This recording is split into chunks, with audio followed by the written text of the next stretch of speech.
ॐ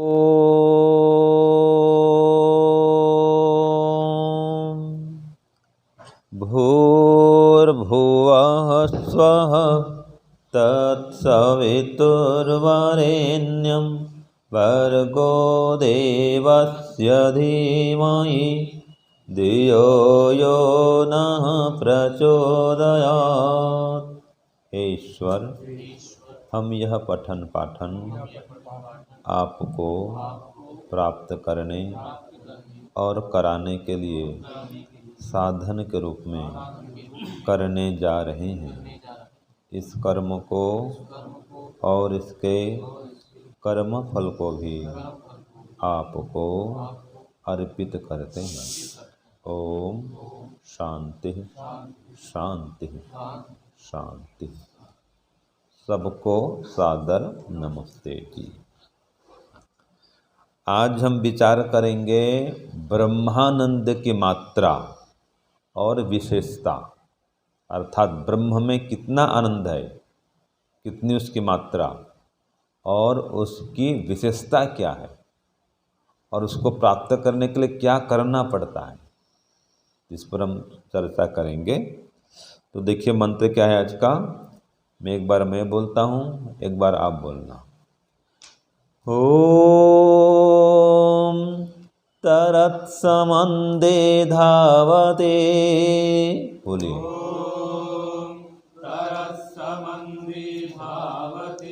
धारासुतस्यान्धसः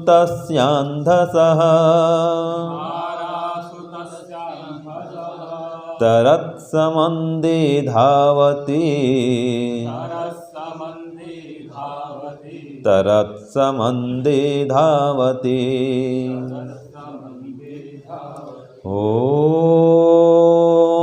तरत्समन्दे धावति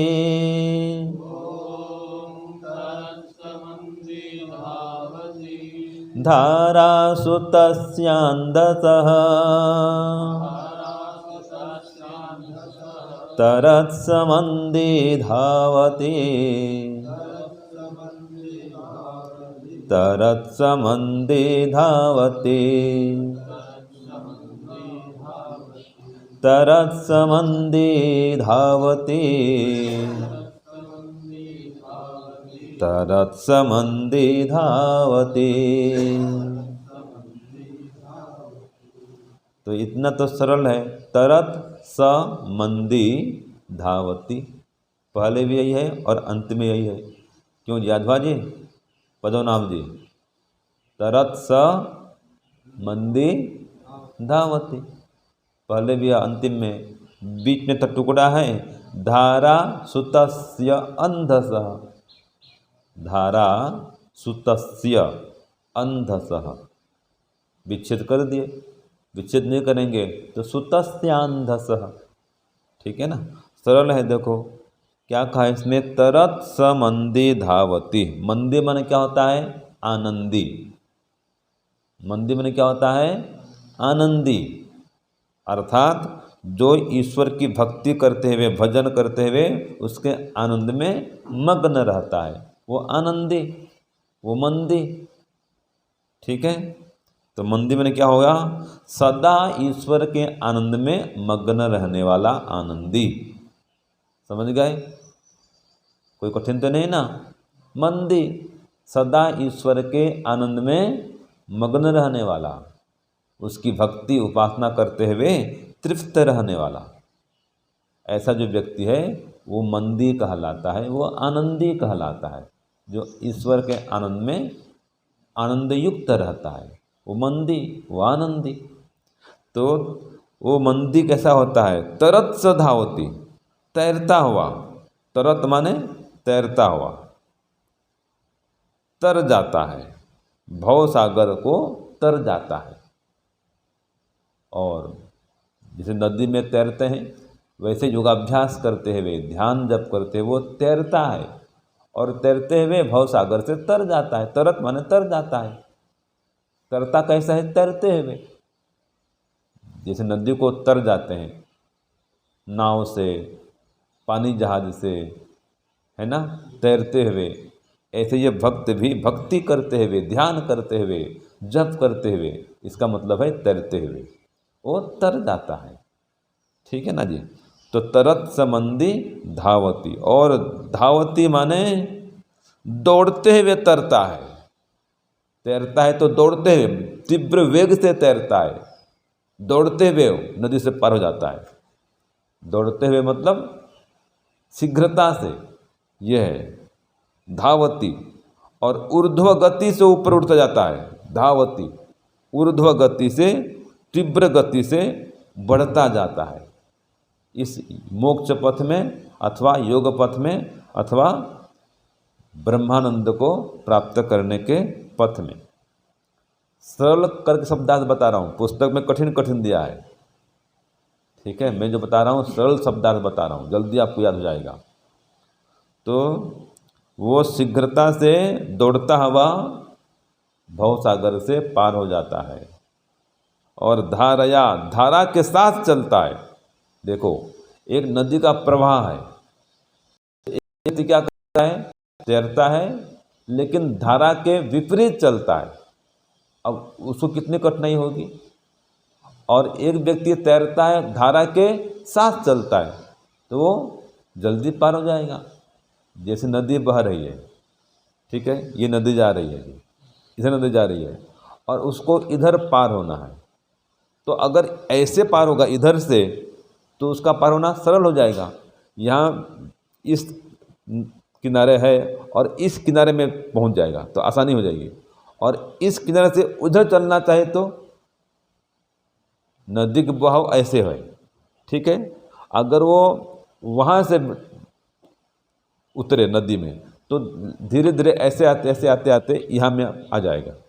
और इधर से चलना चाहे ऐसे, तो ऐसे पार होना चाहे तो, क्यों जी, कितना कष्ट होगा, बहुत कष्ट होगा ना।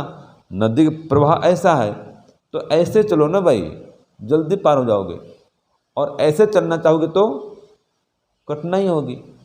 तो ये जो भक्त है, ईश्वर का भजन करने वाला, जो मंदी है, ध्यान करता है, भजन करता है, जप करता है, वो धारा के साथ में चलता है और दौड़ता हुआ, शीघ्रता से करता हुआ वो पार हो जाता है। और वह मंदी आनंद से तृप्त हो जाता है और शीघ्रता से ऊर्ध्व अवस्था को प्राप्त कर लेता है,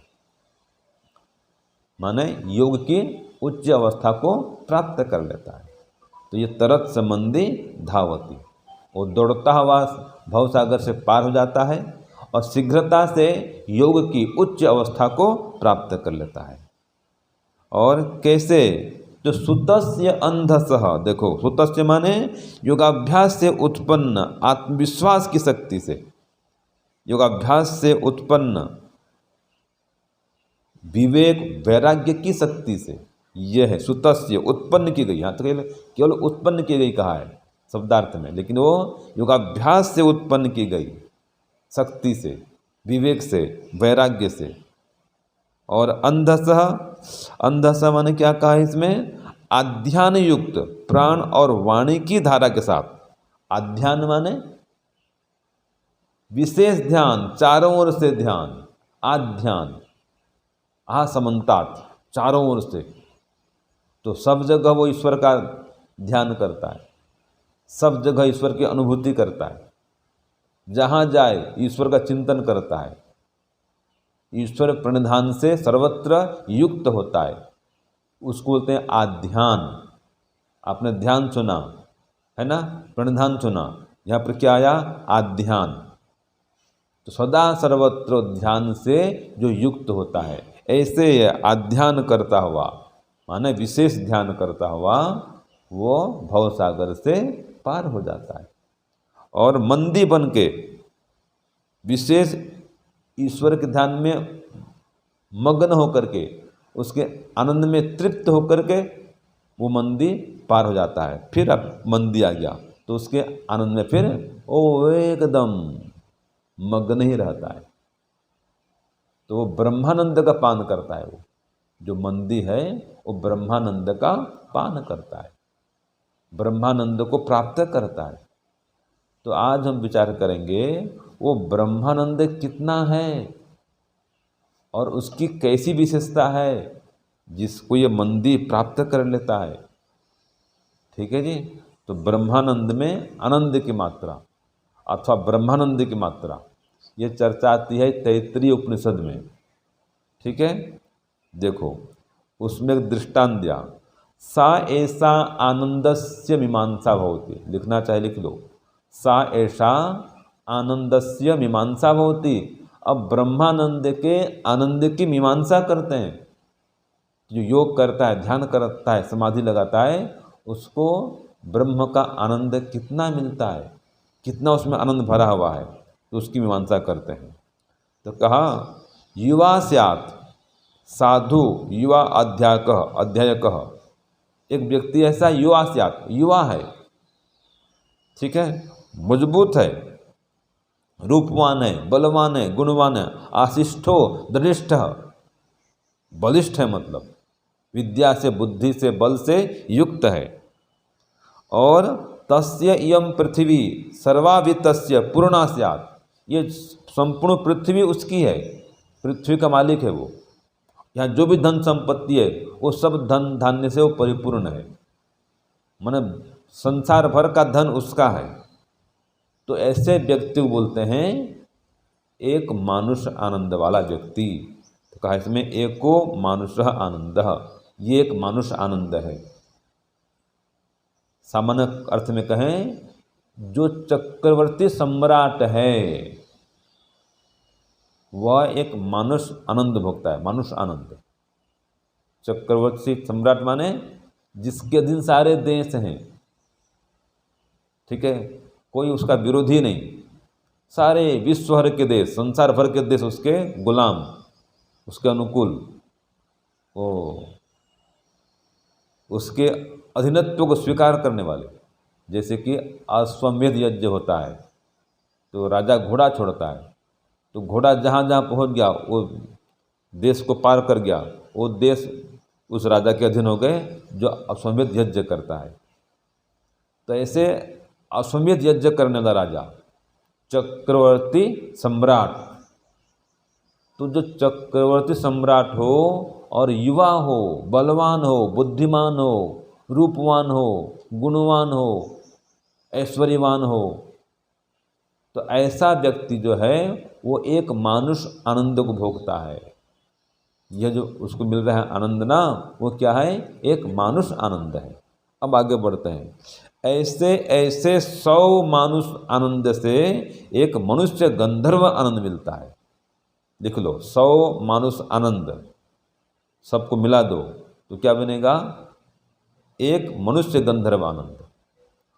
एक मानुष आनंद नहीं कहा, ऐसे ऐसे 100 गंधर्व आनंद,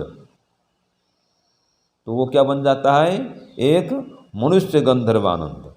और ऐसे ऐसे 100 मनुष्य गंधर्व आनंद, इससे क्या बनता है, एक देव गंधर्व आनंद। और ऐसे ऐसे 100 देव गंधर्व आनंद से क्या बनता है, एक पितर आनंद, पितर आनंद।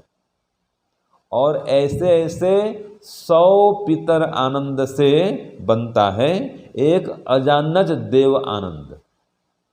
देखो कितना आनंद ब्रह्म में, अभी चर्चा हो रही है, अभी तो आधा हुआ है। और ऐसे ऐसे 100 अजानज देव आनंद को मिला दो, उससे क्या बनता है, एक कर्मदेव आनंद। और ऐसे ऐसे 100 कर्मदेव आनंद को मिला दो तो बनेगा एक देव आनंद। ऐसे ऐसे 100 देव आनंद मिला दो तो क्या बनेगा, एक इंद्र आनंद। ठीक है। और ऐसे ऐसे 100 इंद्र आनंद को मिला दो, एक बनेगा बृहस्पति आनंद, एक बृहस्पति आनंद। ऐसे ऐसे 100 बृहस्पति आनंद को मिला दो तो क्या बनेगा, एक प्रजापति आनंद। और ऐसे ऐसे 100 प्रजापति आनंद को मिला दो तो बनेगा एक ब्रह्म का आनंद। ये है, इतना है। और ये जो ब्रह्म का आनंद बना ना, एक ब्रह्म का आनंद, ये सबको गुणा कर देंगे। 100 मनुष्य आनंद, 100 गंधर्व आनंद, सौ पितर आनंद, सौ अजनत देव आनंद, सौ कर्म देव आनंद, सब देव आनंद, इंद्र आनंद, बृहस्पति आनंद, सभी आनंद को मिला मिला करके क्या बना, एक ब्रह्म का आनंद। और ये कितना होता है पता है?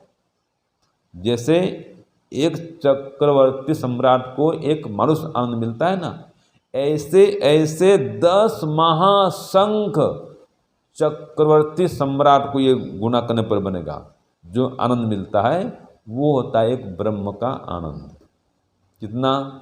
ये लिखो, 10 महाशंख चक्रवर्ती सम्राट को जो आनंद मिलता है वो होता है एक ब्रह्म का आनंद। ठीक है?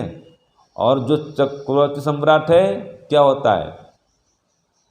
किसी से डरता नहीं, वो कोई उसका विरोधी नहीं, उसके देश में आतंकवाद नहीं, सारे संसार भर में राज्य चलता है उसका। जवान है, बलवान है, गुणवान है, रूपवान है, ऐश्वर्यवान है, सब संपन्न है हर प्रकार से। यह है एक चक्रवर्ती सम्राट, इसको मिलता है एक मानुष आनंद। ऐसे ऐसे मानुष आनंद में 20 शून्य लगा दो, एक मानुष आनंद में 20 शून्य लगा दो, इकाई दहाई सैकड़ा हजार करके 10 महाशंख मानुष आनंद बनता है। तो 10 महाशंख चक्रवर्ती सम्राट को जो सुख मिलता है वो तो ब्रह्म के आनंद का एक अंश मात्र है। इतना आनंद है, ये है ब्रह्मानंद की मात्रा। और इसकी विशेषता क्या है? देखो, जो ब्रह्मानंद को प्राप्त करने में लग जाता है उसको क्या क्या लाभ होता है, उसकी विशेषता क्या होती है? तो एक तो उसकी अविद्या का नाश होता है और विद्या की वृद्धि होती है। जो भी ब्रह्मानंद का पान करता है, ब्रह्मानंद को प्राप्त करने के लिए ध्यान में मग्न होता है, जप करता है, चिंतन करता है, उसकी अविद्या का नाश और विद्या की वृद्धि होती है। ये एक विशेषता। दूसरी विशेषता, उसके काम, क्रोध, लोभ, लालच, मोह आदि दोषों का निवारण होता है। तो आप इसको लिख सकते हो, मानसिक दोषों का निवारण होता है। जो मंदी बन जाता है, आज की भाषा में कहें ना मंदी, जो मंदी होता है, तीव्र गति से श्रद्धापूर्वक ध्यान भजन करता है, ओम आनंद का जप करता है, तो उसके मानसिक दोषों का निवारण होता है। और ईश्वर से शाब्दिक और अनुमानिक संबंध पहले जुड़ता है और बाद में योग्य होने पर, समाधिस्थ होने पर ईश्वर से प्रत्यक्ष संबंध भी जुड़ जाता है। समझ गए? उसका जो चित्त है सांसारिक राग द्वेष से रहित हो जाता है। हाँ जी, क्या होता है प्रविंद्र जी? हाँ, और सत्वगुण हमेशा उभरा रहता है ऐसे मंदी व्यक्ति का, जो ब्रह्मानंद में मग्न रहता है और उसका रजोगुण तमोगुण दबा रहता है। वो हमेशा ईश्वर प्रणिधान में, जो आया था ना मंत्र, आध्यान से युक्त होता है, ईश्वर प्रणिधान से युक्त होता है, माने ईश्वर की भक्ति में लीन रहता है, मग्न रहता है। ठीक है? और ईश्वर के सानिध्य में फिर वो परम आनंद की अनुभूति करता है, संसार के दुखों से छूट जाता है। ये दुख, कष्ट, मान, अपमान सबको समान अनुभव करता है, वो दुखी नहीं होता इनसे। ठीक है? सबके साथ न्यायपूर्वक, धर्मपूर्वक, विनम्रतापूर्वक, प्रसन्नतापूर्वक व्यवहार करता है। हाँ जी रुपेश जी, व्यवहार बदल जाएगा। हाँ, रूखा सूखा व्यवहार नहीं करेगा वो, छल कपट से व्यवहार नहीं करेगा, झूठा व्यवहार नहीं करेगा। ये विशेषता है। ये जो ब्रह्म आनंद का पान करेगा, वो आनंद को पाने वाला लोगों को आनंद देगा, दुखी नहीं करेगा लोगों को, हिंसा युक्त व्यवहार नहीं करेगा। उसके मन में दया, परोपकार, सेवा, त्याग की भावना भरी रहेगी। ये ब्रह्मानंद की विशेषता है। जो ब्रह्मानंद का पान करेगा ना, मंदी बन जाएगा, आनंदी बन जाएगा, तो उसके मन में ये दया, परोपकार आदि गुण भरे रहेंगे। और मन इंद्रियों पर उसका हमेशा नियंत्रण रहेगा। ये लाभ होता है, ये विशेषता है। ब्रह्मानंद को प्राप्त करने वाले के मन इंद्रियों पर नियंत्रण की क्षमता बढ़ जाती है। समझ गए? और क्या होता है, वो वैराग्य से हमेशा युक्त रहता है, निष्काम भाव से सब कर्म करता है, ईश्वर की ओर बढ़ने और बढ़ाने के लिए हमेशा प्रयत्नशील रहता है। प्रेम सबसे करेगा, सबको बढ़ाना चाहेगा ईश्वर की ओर, लेकिन किसी से द्वेष नहीं करेगा। ये वैराग्य है। राग भी नहीं रखेगा, द्वेष भी नहीं, प्रेम तो रखेगा भाई। प्रेम पूर्वक व्यवहार करेगा, लेकिन राग युक्त व्यवहार नहीं रखेगा। राग द्वेष से उसका चित्त रहित रहेगा। मानव मात्र से, प्राणी मात्र से प्रेम करेगा। ठीक है, सबको सुख देना चाहेगा, सबकी सहायता करना चाहेगा, और वाचनिक और शारीरिक दोषों से भी वो दूर रहेगा। जो ब्रह्मानंद का पान करेगा, ब्रह्म की भक्ति में जो मग्न रहेगा, उसकी विशेषता है ये। ठीक है ना?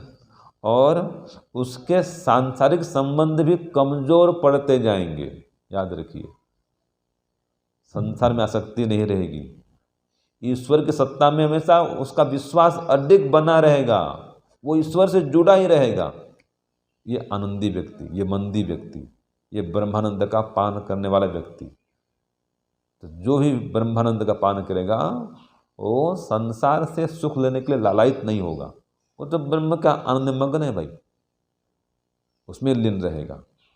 तो वो हमेशा जीवन के लक्ष्य की ओर अग्रसर होते रहता है, मोक्षानंद को पाने के लिए।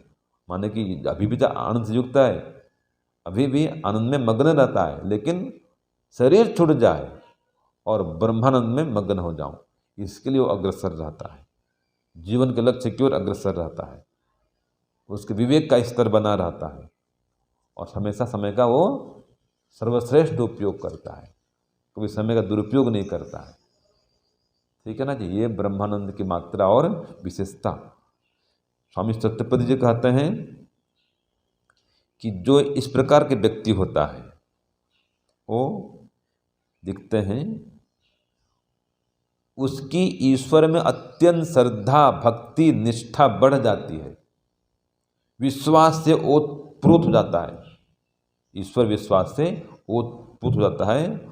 और आगे लिखते हैं उनके, ये बता रहा हूँ मैं, कि अति तीव्र रोग की अवस्था में भी वो दुखी नहीं होता है।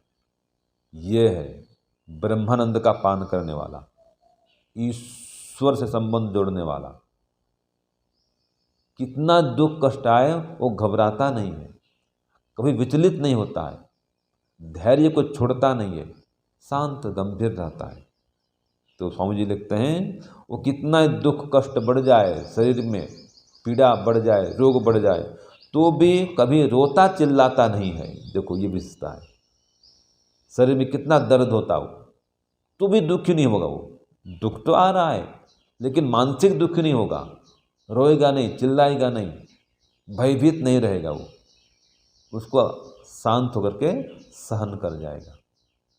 जो ब्रह्मानंद का पान करने वाला होता है, ब्रह्म के आनंद में जो मग्न रहने वाला होता है, ये लाभ होता है उसको। एक मंत्र आता है, उसमें कहा है कस्त्वा सत्यो मदानां मंहिष्टो मत्सदंधस दृढ़ाचिदारुजेवसु दृढ़ाचिदारुजेवसु। ये यजुर्वेद के 36वें अध्याय का 5वां मंत्र है। इसमें कहा, देखो हे मनुष्यों, वह सच्चित अनंत स्वरूप परमात्मा अन्न आदि भोग और बलयुक्त धन ऐश्वर्य सब प्रदान करने वाला है। तो जो भी ईश्वर की भक्ति करेगा ऐसे मंदी बन जाएगा, उसको ये लाभ होगा कि उसको सच्चित अनंत स्वरूप परमात्मा बल से, धन से और भोग से युक्त रखेगा, विपत्तियों से दूर रखेगा। देखो, विपत्तियों से दूर रखेगा और हमेशा आनंदित करेगा, उसको अपने आनंद में मग्न करेगा। जो परमपिता परमात्मा को कभी नहीं भूलेगा, जो हमेशा उसकी भक्ति करेगा और ऐसे मंदी बन जाएगा। ठीक है, तो उसके लिए सूत्र क्या आता है वेदांत में? आनंदमयो, हाँ जी, अभ्यासात। वो अभ्यास करते करते करते उसके आनंद स्वरूप में मग्न हो जाता है। वो परमात्मा आनंदमय है, तो आनंदमय परमात्मा का अभ्यास करता है, जब करता है ओम आनंद, हे ईश्वर आप आनंदमय हैं, मुझको भी आनंदमय बना दीजिए। देखो, तो वह आनंदमय बन जाता है। यही कहा है रसो वैसह रसम ही एव अयम लब्ध्वा आनंदी भवति, कि परमात्मा रस से तृप्त है। कैसे रस से? आनंद रस से तृप्त है।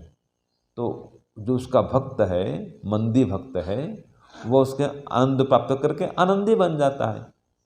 रसम ही एव अयम लब्ध्वा आनंदी भवति। तो ये जो भक्त है, अयम माने ये भक्त, विशेष भक्त, वो ईश्वर के आनंद में मग्न होकर आनंदी बन जाता है।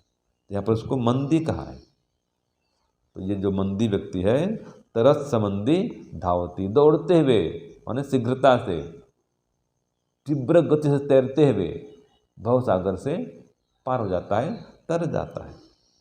धारा सुतस्य अंधस, वो नदी की धारा के अनुकूल बहता है, चलता है, तैरता है। और सुतस्य योगाभ्यास की उत्पन्न की वही शक्ति से, विवेक से, वैराग्य से, समाधि से युक्त होकर के अपने लक्ष्य को प्राप्त कर लेता है। अंधसा विशेष ध्यान से युक्त होता हुआ, आध्यान करता हुआ, परमात्मा का प्रणिधान करता हुआ, समाधिस्थ होता हुआ, फिर मोक्षानंद को प्राप्त कर लेता है। ये आज के मंत्र का सार है, भाव है। इसलिए ईश्वर का जब ध्यान बढ़ाएं, अधिक से अधिक मौन रहें, गंभीर रहें, शांत रहें, बिना मतलब फालतू बातचीत न करें, चाहे घर में हो चाहे आश्रम में हो। बाह्य वृत्ति को कम करें, संसार संबंधी विचारों को हटाएं और ईश्वर भक्ति में, ध्यान में दिन भर मन लगाएं। रात को सोते हुए भी जप करते करते सोएं, उड़ते फिर जप करें, आसन कर रहे हैं, व्यायाम कर रहे हैं, बस ओम अनंत का जप चलता रहे, गायत्री जप चलता रहे। केवल ओम का जप भी कर सकते हैं। तो जपमय जीवन हो, व्रतमय जीवन हो। तो जपमय, तपमय, व्रतमय जीवन हो तो इस स्थिति को प्राप्त कर सकते हैं। ओम शांति, ओम शम। सबको सादर नमस्ते जी।